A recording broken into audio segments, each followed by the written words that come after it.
Hey there, today we're going to look at how to flatten an AutoCAD drawing and remove the Z-axis. So let's get started. First, return to the top view of your drawing. Over here, make sure you are viewing the drawing from the top, then check the drawing area properly. Over here, go to the Express Tools tab. After that, click on Modify, then select the Flatten feature from the available options. Alternatively, over here, select your entire drawing first, then click and drag to highlight everything you want to flatten. After that, type Flatten in the command line, then press Enter to start the flatten process. Over here, when AutoCAD asks if you want to remove hidden lines, type No, then press Enter to continue.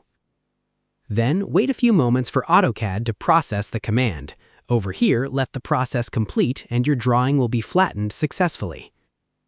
And that wraps it up. Appreciate you watching. See you in the next.